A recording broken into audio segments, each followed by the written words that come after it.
Assalamualaikum warahmatullahi wabarakatuh.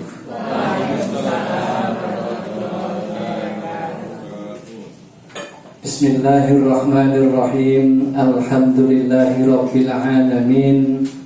Wal 'aqibatu lil muttaqin wa la 'udwana illa 'alal zalimin. Asyhadu an la ilaha illallah khaliqul asya' Muhammadur Rasulullah khairul anbiya. Allahumma salli wa sallim wa barik ala Muhammadin wa ala alihi wa sahbihi ajma'in. Wa la hawla wa la quwwata illa billahil aliyyil azim. Qala Allah ta'ala fi kitabihil karim, ya ayyuhalladzina amanu taqullaha wal tanzur nafsum ma qaddamat lighad wattaqullaha innallaha khabirum bima ta'malun. Maba'ad Bapak Saudara Ibu, khususipun pimpinan cabang Muhammadiyah Kabupaten Gamping, Ibu-ibu Aisyah ingkang kula mulyakaken, para jamaah pengaosan Taman Surga ingkang kula hormati. Alhamdulillah pagi menika kita dalam kondisi sehat walafiat. Kita mengucapkan alhamdulillah. Insyaallah Bapak Ibu, bapak-bapak utaminipun sampun maos wonten kilen entek jamin golek tempat kala bengi mringetan mangke terus ngalor nggih masyaallah. Luar biasa. Tapi ibu ingkang kula mulyakaken rahimakumullah, kita bertemu dumateng Gusti Allah. Mugi-mugi ingkang kita tindakaken menika boten kasebat perbuatan sifat ingkang ghurur. Ghurur menika tiyang ingkang nggih menapa menika tipu-tipuan atau menapa nggih etok-etokan. Menapa ingkang kita sampun kempalaken ilmu menika kedah dipun amalaken kathah ngilmunipun, kathah seserepanipun, angin sekedhik ingkang dipun tindakaken ageng amal ibadah menika kita kagolong tiyang ingkang ghurur. Nah, supados kita boten ghurur, saklamat-lamat saben pengajian dicatet lajeng ingkang saged kita tindakaken, kita amalaken. Fa insyaallah kita termasuk injih menika kagolong tiyang ingkang boten ghurur.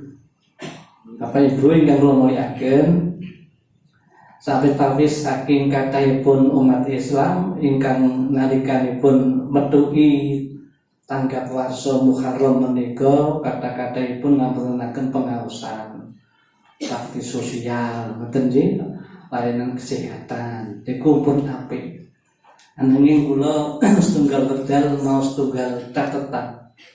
Ternyata menapa ingkang dipun tindakaken Kanjeng Nabi hijrah saking Mekah wonten ing Madinah menika dicontoh kalih tiyang Korea, Presiden Korea wonten ing taun 70.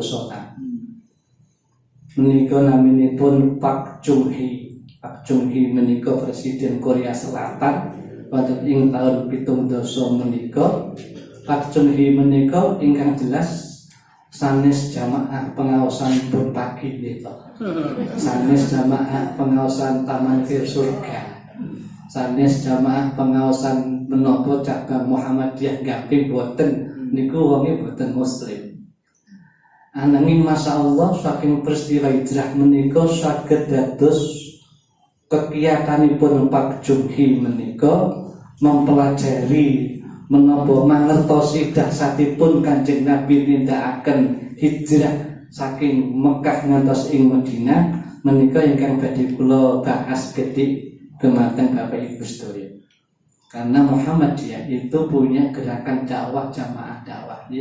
Menika bagaimana menggerakkan dakwah menika dengan pemberdayaan jamaah warga persyarikatan Muhammadiyah, diklasterkan, dikelompok-kelompokkan sesuai dengan usia, sesuai dengan profesi, sesuai dengan latar belakang kemampuan. Itu yang telah dilakukan persyarikatan Muhammadiyah dengan gerakan dakwah jamaah dakwah menika ingkang mangke kita saged mangertosi makna objek dakwah ingkang badhe kita garap menika ingkang pundi. Nah, ternyata menapa ingkang dipuntindakaken Rasulullah ing tahun-tahun awal 1400 ingkang sampun kelampahan menika dipuntiru kalian Presiden Korea Selatan di era tahun 70-an Pak Chung-hee naminipun.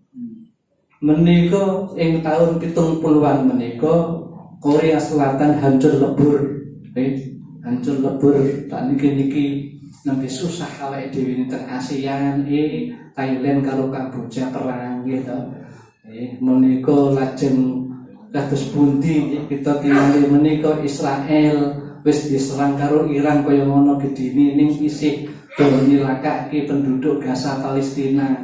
Menika ingkang lajeng kita menika prihatos ndonga terus supados menapa ingkang kedadosan menika dipuntebiaken Allah saking negeri kita Indonesia.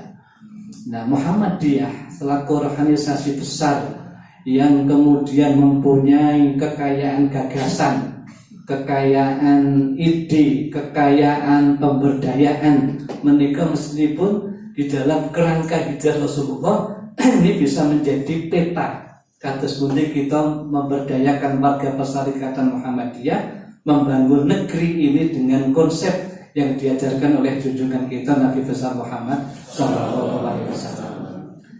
Nah, Bapak Ibu yang kula mulyakaken, saking menapa konsep ingkang dipun usung kalian Pak Chung-hee menika ternyata dipun bahas langkung tebih kalian seorang ulama, seorang pemikir besar Islam di Indonesia namanya Dr. Aris Mufti.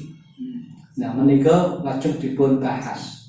Karena ternyata setelah saya pelajari konsep itu yang dikerjakan Pak Chung-hee di tahun 70 sekarang baru diusung oleh Pak Prabowo Subianto. Ini yang saya amati di era pemerintahan sekarang ini, bagaimana penganggaran untuk membangun negara kita tidak berada di kantor-kantor kementerian, di dirjen-dirjen, tetapi langsung dibawa ke kelurahan. Tentu dari saniki niki kelurahan niku akeh duwite. Pramila KPK saniki sing diburu lurah-lurah. Karena pembelanjaan negeri tidak berada di kantor-kantor kementerian, pemberdayaan tidak berada di kantor-kantor dirjen, sedaya dipun glontoraken wonten kelurahan. Sehingga ngantos sakmenika sampun 8 Pak Lurah sing ditangkap KPK. Nah, menika karena salah mempergunakan setoran atau gelontoran dana pembangunan. Dan setelah saya amati konsep yang dibawa Pak Prabowo ini persis seperti ayahnya Pak Sinten Sumitro. Mereka kan ekonom ya, mereka pegawan ekonomi menika sekarang diusung oleh anaknya ini. Saya perhatikan, nah konsep hijrah Rasulullah ini oleh Pak Chung-hee ini menghasilkan satu konsep apa yang disebut di situ dengan konsep yang namanya gerakan desa emas. Kalau dalam bahasa Korea namanya Saimaul Undong. Nah, Saimaul Undong atau gerakan desa emas ini bagaimana memberdayakan, mengoptimalkan peran desa itu untuk semua hal, sehingga akar rumput atau masyarakat awam ini tidak dikurangi jatah pemberdayaannya. Yang kemarin ada di kementerian nanti turun, sudah berkurang. Itu yang saya amati, saya rasakan sedang dipakai strateginya oleh pemerintah kita sekarang ini. Nah, saya mulai Bapak Ibu sekalian. Yang pertama dari pemikiran hijrah Rasulullah. Jadi kalau kita lihat peristiwa hijrah ini, yang menginspirasi adalah bagaimana proses Rasulullah hijrah dari Mekah ke Madinah. Umat Islam di Mekah mendapatkan ancaman kematian, diembargo secara ekonomi, diputus rantai kekuasaannya, tidak ada penguasa di dalamnya, tidak ada kemudahan mencari bahan-bahan makan, kemudian dan seterusnya, diancam hilangkan nyawanya. Itu yang terjadi.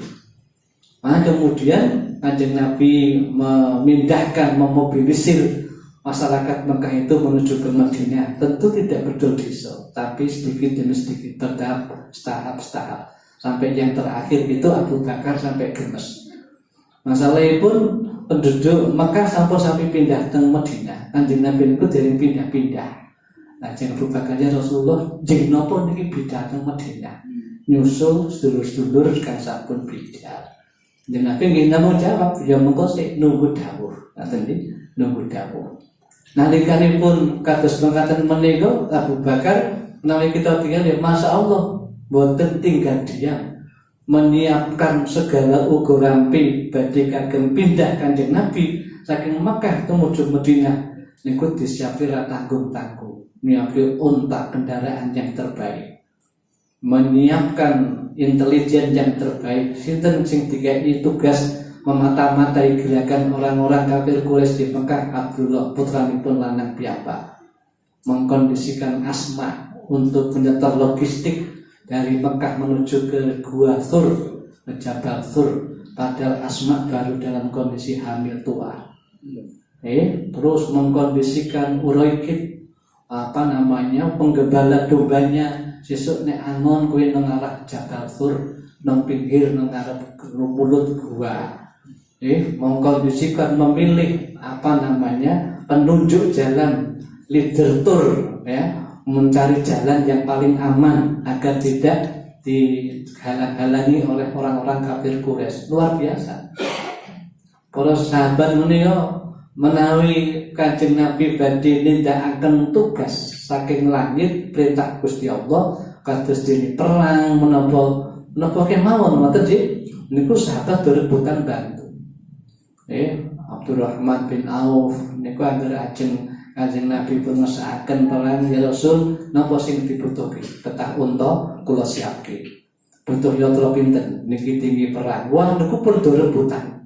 Niku nempun enten gawean ingkang sifatipun fisabilillah kagem dalanipun Gusti Allah. Para sahabat-sahabat itu rebutan.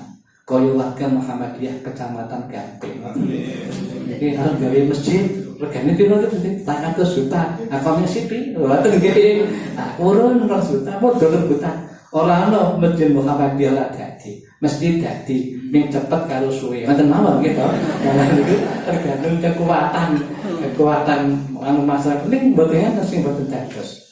Nah, menika kan lajeng saking peristiwa menika Masya Allah menika maca niku ya Allah Abu Bakar lan niki asidik dengan pancen iso dipercaya niku ora tau sulaya kalih Rasulullah niku Abu Bakar. Kula nalikanipun bayangaken menika Kanjeng Nabi menuju Jabal Thur kan 3 dinten nggih. 3 dinten niku ngantos pun padha nek kula munggah teng Gua Hira niku kula ning butuh wektu kira-kira 45 menit saking kaki menapa Jabal Nur. Saniki teng Gua Hira Bapak Ibu saged numpak napa dalane pun alus. Teng desa enten dodolan lotek, dodolan bakso. Lho niku bakso ya Pak Onto. Pak ampun. Wonten bakwan niku sak piring ngoten niku regane ning 10 riyal. Jadi bakso unta sak mangkok bakwane sak tekrok niku wis mesti wae. Niku teng Jabal Nur. Wonten niku delok televisi, delok sorot. Pun niki teng Jabal Nur, ngoten Jabal Thur nggih pun ajeng digawe padha. Sesuk nek teng mriku pun penak dalane pun alus. Lah kula barangaken Jabal Thur sing sakniki dari rampung pembangunanipun. Niku bayangaken sepinten ingkang kula bayangaken pinteripun Abu Bakar anggenipun badhe ngladeni Rasulullah. Terus putih Bapak Ibu sampun dugi menapa menika gua delalah pun lebutan gua niku atas nggih petunjuk Allah bersembunyi di situ. Niki sing kula pinter sing kula amati pertama penunjuk jalannya. Kudune ngaten nggih. Nek iki arep nang Madinah ki lakune ngalor apane ngoten nggih. Niki penunjuk jalan ke arah Madinah itu makune ngidul. Jabal Thur niku nek letakipun berlawanan kali arah menuju ke Madinah. Pun niku pun siji niku pun gede-gede pintere masyaallah Abu Bakar. Nyukupi berbalik arah. Wonten niku wis paling aman. Lebu gua dilalah gua ini bolong-bolong. Menapa badhe bayangaken kesetiaan Abu Bakar pada Rasulullah. Pun bolong-bolong wonten niku wis kesele munggah niku 3 jam. Niku sakniki wis rada kepenak. Biyen luwih suwe munggahipun Jabal Thur karena saking dhuwure. Niku bolong-bolong nanti kali Abu Bakar disumpeli niku sing bolong. Sing ana sing bolong Kanjeng Nabi sampun saya. Ajeng ketiduran nang Nabi pun kesel letilen niku nang pangkuane pupune Abu Bakar coba. Nggih, nek pesti banget nggih kanca banget. Dilalah enten sing isih bolong. niku disumpeli lagi jempol sikil. Kok bayangke mangkono jempol sikil tengen dilutut gua sing isi berlubang ben ra ketok donga saka napa samping dilalati entuk kali kalau jengking. Niku Abu Bakar niku sikile tetep gedhentok peneng mawon kok. Wis biyen kurus penting Kanjeng Nabi mboten wungu. Ngoten nggih, ning tetep nangis wong ngapet lara tetesane. Ilu ya Abu Bakar niku netes teng pipine Kanjeng Nabi, nambe gak kaget apa. Cokot kala jengking ngoten nggih. Amun kali kakek dipun usah kali Kanjeng Nabi nggih, pun usah kali donga nggih, masyaallah mantul. Nah, menika ingkang lajeng peristiwa itu sudah menunjukkan kesetiaan. Nah, Muhammadiyah warganya itu kan dituntut. Kulo nyanyi lagu Mars Muhammadiyah kali ditambah lagu Mars Aisyah niku kulo niku brebes mili kok. Ngene nggih. Ana nek dawuhne Gus Saminah Baton rasane ya ngoten. Kan ngoten. Lah Aisyah nggih ngoten jadikan alat juga alat perjuangan. Niku lagu Mars nek dionceki nek misalkan wong jenengan anake Darul Arqam konceki lagu Mars niku mawon rong dina ora rampung ngoten nggih.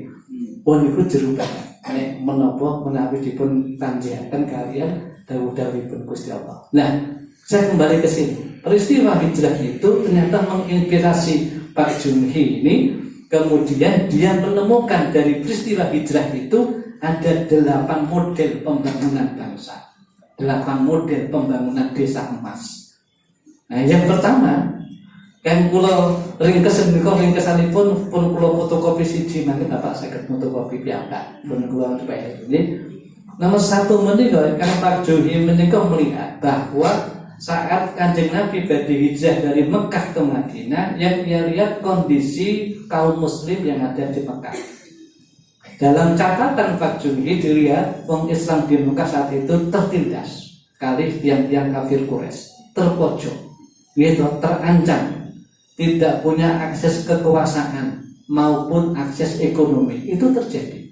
Yang dilihat oleh Pak Junhi yang itu orangnya bukan muslim, tetapi kemudian dia mengilhami, mencermati peristiwa hijrah itu sehingga bisa menumbuhkan sikap pandang berpikir yang luar biasa. Nah, niku podo kali kondisi di Korea Selatan di tahun 60-an saat Pak Junhi ini memimpin. Sak sampunipun perang niku desa-desa remuk ngoten nggih.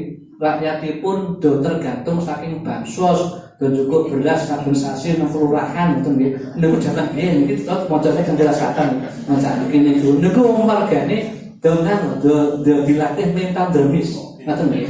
KI nompo ngoten nggih. Niku sing terjadi teng Korea Selatan. Nek sakniki niki isih ana Indonesia berarti padha karo tahun 70-an teng Korea Selatan. Wong sing ganti nang kelurahan juga beras niku. Nah, menika Pak Junhi lajeng damel contoh nek ngono apa sing kudu tak tindake. Menika catatan kula Pak Junhi itu melihat desa-desa mana yang belum hancur. Desa-desa mana yang masih mempunyai tanah garapannya tidak terkontaminasi dengan dampak perang, masih mempunyai tenaga, bahkan semangat gotong royong yang dimunculkan. Itu juga diinspirasi Pak Junhi melihat bahwa Kanjeng Nabi nyiapaken Madinah nggih ngoten. Nah, kalian kan dari badhe mlebat teng Madinah, Kanjeng Nabi ndamel masjid napa rumiyin? Masjid Kuba. Di Kuba apa yang Nabi lakukan? Selain Kanjeng Nabi bina mendirikan masjid di Kuba, dalam sebuah catatan Kanjeng Nabi juga melakukan kaderisasi calon-calon pemimpin yang akan nanti diajak membangun daulah Islamiyah di Madinah. Itu yang terjadi. Terus ada kualitas kader yang mumpuni. Bahasa kula duwe kader niku sing ngentos ngoten nggih. Kader Muhammadiyah sing ngentos ngoten niku dadi kader kintilan. Kader kintilan niku wonten nang dene ana guru sing pinter dilurung gitu ngaji iki kaya panjenengan menika. Wah iki kader Muhammadiyah kintilan. Terus seneng golek ilmu. Nah, menika penting.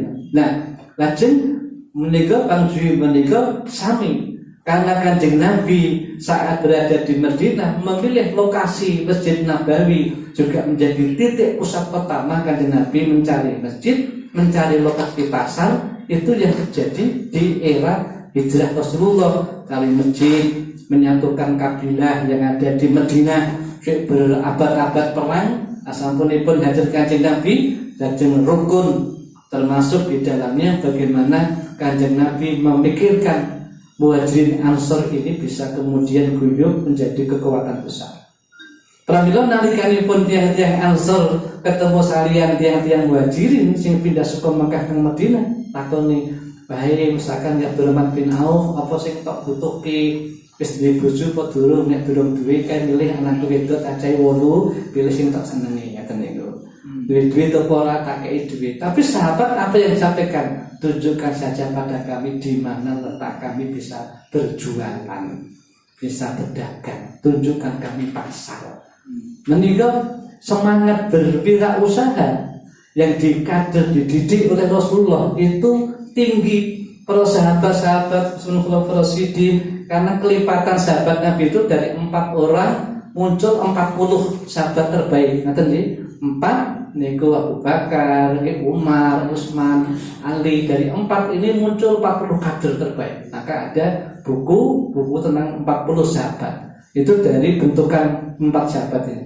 Dari 40 menjadi 400. Nabi punya 1 batalion. Nabi kalau untuk sebuah peperangan sudah cukup. Waktu 1000 Kanjeng Nabi baru punya 1 batalion 400. Saat perang Badar melawan berapa? 1000 orang atau 3 lebih dari 3 kali lipat dari pasukan yang Nabi punya. Tapi kenapa Nabi bisa memberdayakan sahabat ini pada saat kemudian dia harus melakukan bela negara, tegakkan dinul Islam, sahabat-sahabat itu tidak pernah ada yang merasa khawatir. Nah ini maka kemudian dilakukan pemetaan ulang dari kemiskinan menjadi potensi. Saya mau sampaikan, mungkin bapak-bapak dari PDM sudah pernah ke Wonosobo. Ke Wonosobo ketika rumiyin kata ingkang nandur napa Bu? Baku. Muhammadiyah berjuang lewat ekonomi, bakune diganti napa? Sing sedulur mboten kentang mboten. Napa sing lagi gini lho Bu? Sing lagi apa kan? Cari-cari. Kari-kari. Apa yang kemudian dimitigasi? Saking menapa dari bakune kemudian ditunjukkan pasar yang lebih potensial. Muhammadiyah menginisiasi dengan karikannya diberdayakan, dimunculkan. Nah itu yang kemudian dulu pernah nggak saya sebutkan desanya di Kecamatan Kapanewon Gamping pernah ada orang ribut-ribut bawino babi, kan gitu ya. Nah, terus kemudian pesan bunga, oh ternyata ini pakane ini namanya tahu. Nah terus itu, nah ada orang-orang yang mikir kayak ngono ngajari wae ampas tahu ini digawe napa desoya. Itu pikiran cerdas. Ben iki babine entek pakane, mbangane dipakan babi mbok paken menungso wae iso dienggo gizi. Niku terus latihan anak-anak IPB bagaimana ampas limbah tahu itu bisa diolah menjadi apa yang disebut dengan nata desoya. Ini pikiran-pikiran cerdas. Jadi amar ma'ruf pun dengan cara bagaimana kita mengajak berpindah secara hijrah itu untuk yang lebih bermanfaat. Nah itu perlu kita kemudian melakukan potensi itu. Nah meninggal Pak Juni itu melakukan pemetaan dari kemiskinan menuju ke potensi. Dicari ya seperti ini konsep dakwah zaman-zaman itu, maka dicari di antara Gapin ini yang potensi apa ya? Konon katanya dulu jadi sawit itu kata Mbah Aryo sesepuh saya di sana, Mbah cerita Mbah, muni ada begini minta andur nek dengan nandur wit apa jenenge wit pelem, witnya gede-gede dan saya praktekkan, oh ternyata bener. Ming witnya pelem tak tandur ngoman, pasan tak dari lho kok tembokku meletek, wah bulane golek iki oyotnya tekan ngendi-ngendi, akhirnya kula tegur ning kula ning kesimpulan kula bener Mbah Aryo. Biar ngajari aku, Mbah Aryo, Ambalun Pak Margono, itu kan bukan orang lain, orang tua saya di balik situ. Benar juga ini. Ternyata pelem bisa ditandur, cuma terhenti. Dulu di tengah pernah ada kerajinan bambu katanya. Nah saya kira dulu gimana jajannya apik. Nah ini persis konsep itu dari yang tidak mempunyai potensi mencari desa-desa yang potensi, dilakukan pendampingan, kayak Pak Jogi menginisiasi, memitigasi orang-orang Mekah yang tertindas menjadi berdaya. Ini yang pertama. Yang kedua, Pak Jogi ini melihat proses hijrah itu adalah dilihat orang-orang jalan kaki. Jalan kaki. Ada yang naik unta. Kanjeng Nabi menikah bida saking Mekah waktu menuju Madinah. Itu setelah 3 hari dia di Jabal Tur, itu betah kerja kira-kira 6 dino. 6 hari itu dengan proses jalan kaki dan yang naik unta. Dan rute yang ditempuh Rasulullah bukan di jalan-jalan umum, tetapi campuran antara padang pasir dan pinggir pantai. Itu kalau kita lihat rute hijrah Kanjeng Nabi dari Mekah ke Madinah. Masya Allah. Nah, orang-orang jadi si Pak Juni itu melihat bahwa proses hijrah itu dengan jalan kaki, ada yang naik unta, maka kemudian mereka orang-orang itu tentu yang seperti ini orang-orang yang pemberani. Maka dari melihat orang Mekah yang semestinya dia mestinya ketakutan karena mendapatkan ancaman dan seterusnya, ini Kanjeng Nabi memitigasi masyarakatnya dari ketakutan menjadi keberanian. Niku melampau saking Mekah ke Madinah, niku numpak bis mawon butuh waktu 6 jam.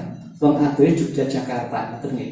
Yogyakarta. Padahal sing hijrah niku enten ibu-ibu, ono simbah-simbah, pemuda, anak-anak, nggih, niku yang terjadi. Itu kalau orang-orang yang tidak punya keberanian dan kemandirian, aneh lamun. Tapi siapa yang menanamkan berani, yang menanamkan sifat mandiri, ini karena keberhasilan Rasulullah di dalam mendidik atau mengasuh, membina, mendampingi umat Islam yang saat itu mendapatkan tekanan-tekanan. Ini yang kemudian dilihat oleh Pak Junhi. Ini konsep itu dilihat dari keberanian, ketakutan menjadi berani, kemudian menjadi sifat-sifatnya mandiri. Itu yang Nabi tanamkan dalam-dalam, itu sifat kemandirian Kanjeng Nabi. Kalau dalam banyak konteks kan memandirikan itu sangat serius. Ya, ada sahabat yang kemudian kepingin berkembang ekonominya, kemudian mau minta Rasulullah bantuan. Kanjeng Nabi kan bertanya dalam sebuah hadis, "Hai pemuda, apa yang kau miliki di rumah?" "Saya hanya punya pertel ini, punya kapak." "Ambil, bawa ke sini, bawa ke masjid lagi." Itu pemuda pulang cukup pertel sing siji.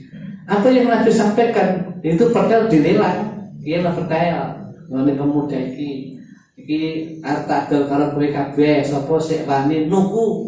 Nah, akhirnya sahabat punya kula Kanjeng Nabi 20 rial, wong Nabi 50 rial. Pun nyang-nyangan Kanjeng Nabi pilih yang paling besar. Oh kowe ya wis bayar-bayaran kayak iki sing duwe petel, nyok iki duit siji tukokno petel sing anyar, terus kowe mlebu nang golek ana ngalas, golek kayu bakar.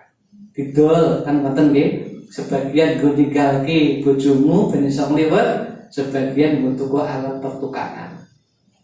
Itu kan persis dulu muncul, saya nggak tahu sekarang masjid mana itu ya, Kecamatan Kidul itu. Napa Pak niki lho, Kecamatan Kidulnya Pak? Al-Irsyad. Al-Irsyad itu dulu saat nujul Quran, saya ngisi pengajian 3 tahun yang silam, itu pembagi zakat malnya berupa alat pertukangan. Tanyakan yang Al-Irsyad. Ada yang kelas A. Saya tanya kelas A ki opo? Kok bagi alat? Niki menurut niki zaman keluarga Al-Irsyad ada yang tukang besi, tukang batu, tukang kayu. Itu. Yang tukang besi kayak perlengkapan, tukang kayu perlengkapan, tukang batu perlengkapan. Itu yang kemudian pernah dilakukan Masjid Al-Irsyad.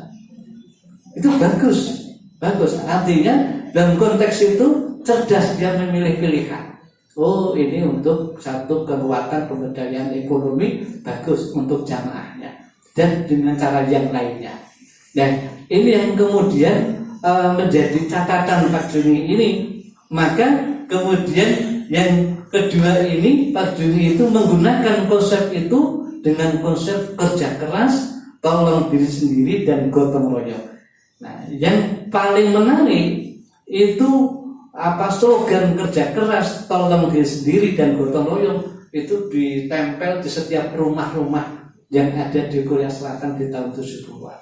Itu dengan konsep saya mau undang itu ya, gerakan desa amal, ditempelkan.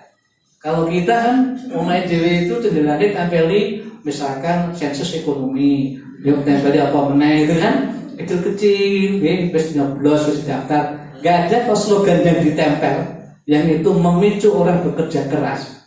Ini yang kemudian kita perlu, insya Allah saya yakin Muhammadiyah pasti menemukan cara terbaik untuk melakukan pemberdayaan tersebut.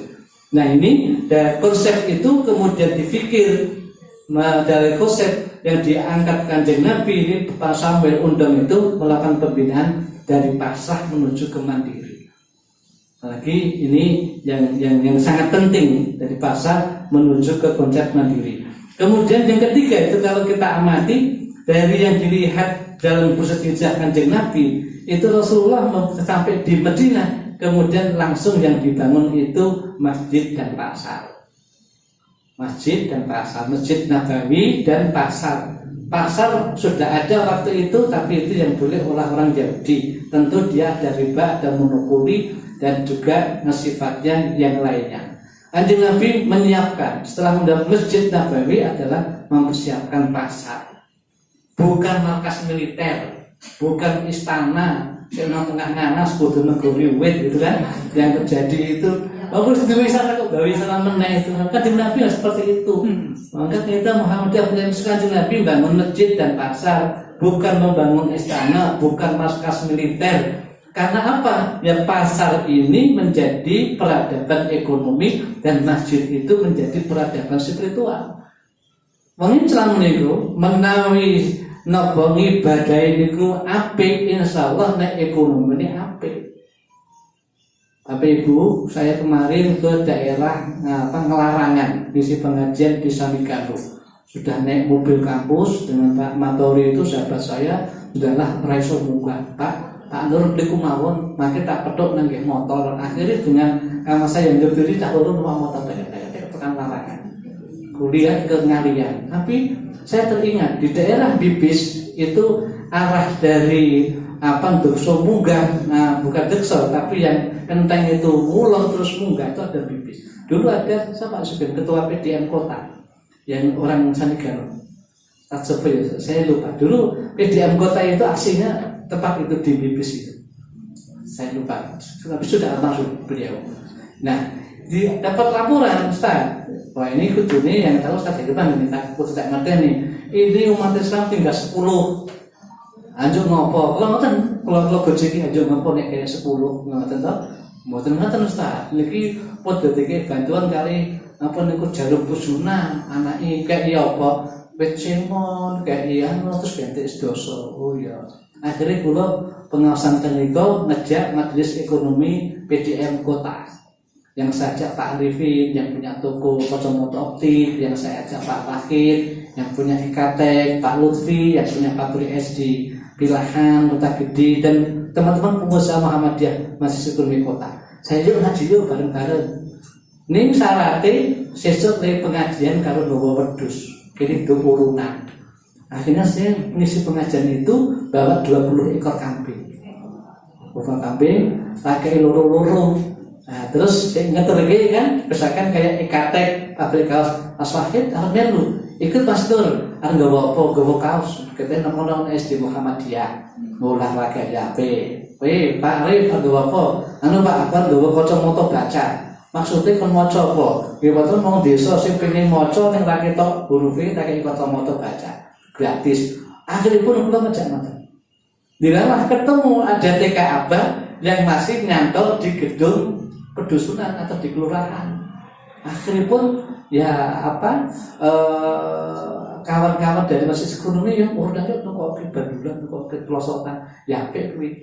Atosipun dalam konteks itu membangun peradaban satu wilayah yang kemudian kita lihat itu penguatan pada sisi spiritualitas dan ekonomi ini penting menjadi hal yang sangat perlu untuk kita lakukan. Nah, Pak Jumhi itu cara membangun ekonomi dan sebetulnya kampung-kampung yang rumahnya sudah hancur itu diberi perlengkapan, diberi semen, diberi paku, diberi gawe omah dhewe-dhewe. Ora no tender, jadi ora butuh kontraktor, ora butuh markup, wis bongkar nang desa-desa bangun.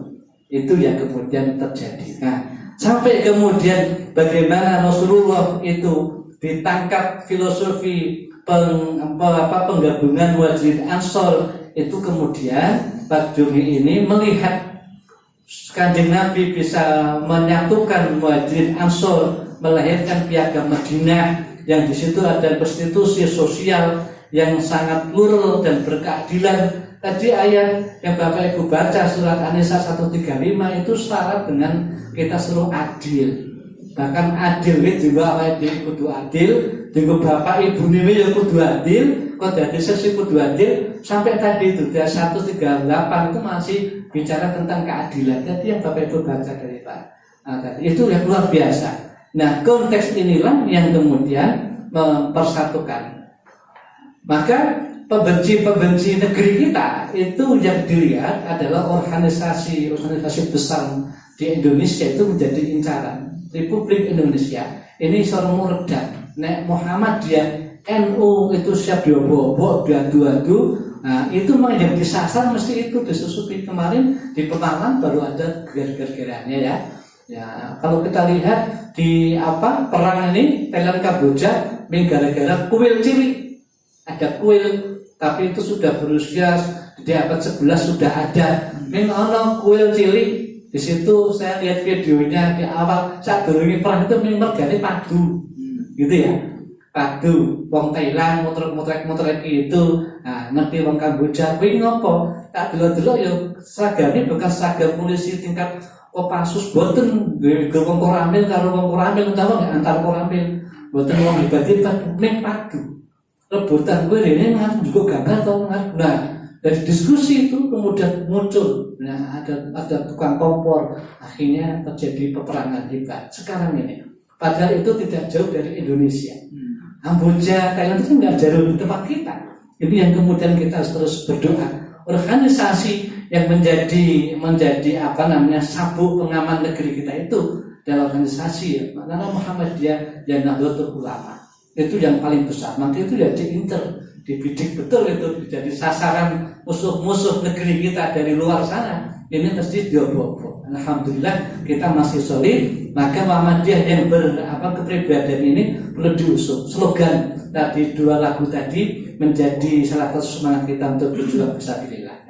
Nah, ini yang kemudian ukhuwah jadi Piagam Madinah sampai kemudian Kanjeng Nabi ini membangun pasar. Ya, yang kelima itu penguatan ekonomi lokal melawan pasar kapitalistik.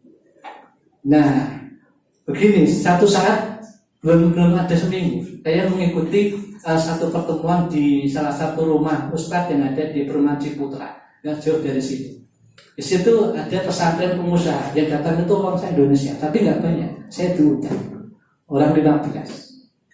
Di situ kemudian yang mendatangkan pengajian itu saya ikuti dari jam 3:30 sore sampai dengan jam 9:30, 5 jam untuk menghadirkan, mendiskusi, mendatangkan seorang bankers, pejabat bank yang kemudian dia hijrah, kemudian dia mengisi penguatan bagi para pengusaha untuk menjauhi riba dan seterusnya.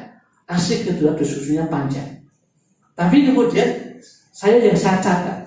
Saya itu menjadi pejabat perbankan lebih tahun 2003. Saya baru hijrah keluar dari perbankan karena saya tahu itu riba di tahun 2013.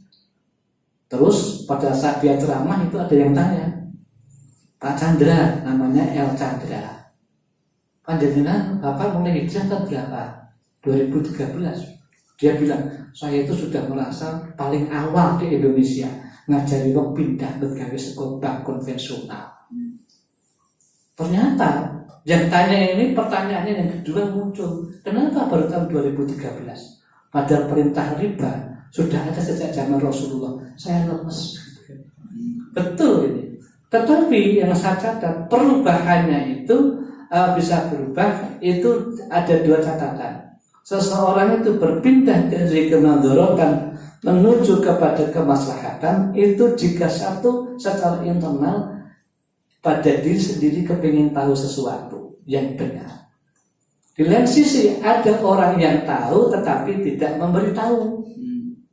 Kan gitu ya. Itu sasarannya ustadz, kiai-kiai, ulama. Itu orang yang tahu tapi tidak pernah memberitahu. Pengajiannya di tempat kami itu saben minggu ada pengajian.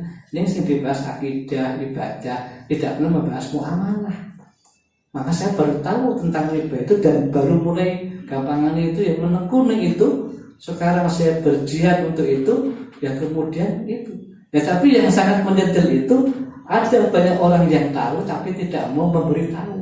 Ya, menyembunyikan ilmunya itu yang menjadi beban yang sangat berat untuk kita semuanya. Ya ini kemudian semacam itu.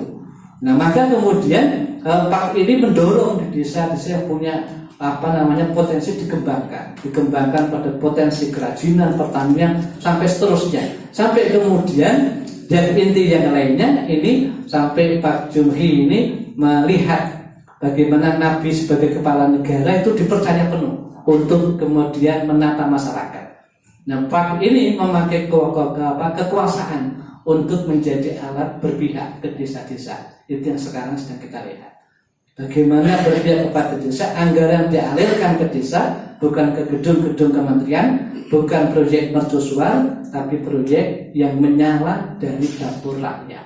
Itu yang menjadi isu pembangunan 7 bulan di Korea Selatan.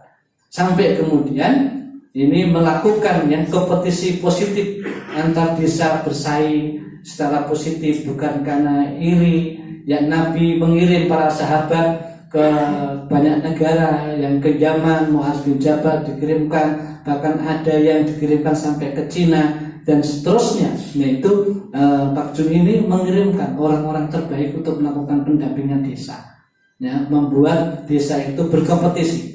Desa yang berhasil kemudian difasilitasi hingga kemudian ya, dalam konteks hijrah melahirkan negara Islam dari Madinah, Islam itu menyebar ke dunia. Ini saya mau undang ini menjadi model nasional untuk pemerintahan desa.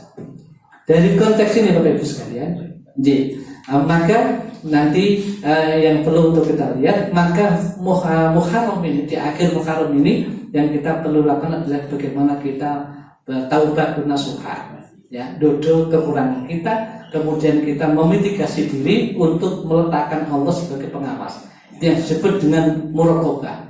Kalau sudah demikian, maka kita melakukan muhasabah, mengevaluasi diri, ya, kemudian kita melakukan mobilisasi diri itu dengan cara mujahadah. Antara taubah, muraqabah, muhasabah dan mujahadah ini menjadi pintu-pintu kita untuk memitigasi diri, bahwa setiap tahun harus ada perubahan yang signifikan. Islam tidak hanya untuk dipelajari, tetapi juga dapat diimplementasikan secara konkret dan kita bisa membumikan setiap ajaran dengan kebaikan sehingga terasa Islam itu sebagai agama yang rahmatal lil alamin. Kalau kinten cekap Bapak Ibu yang dapat saya sampaikan, mungkin kalau ada pertanyaan atau didiskusikan kita diskusikan. Assalamualaikum warahmatullahi wabarakatuh.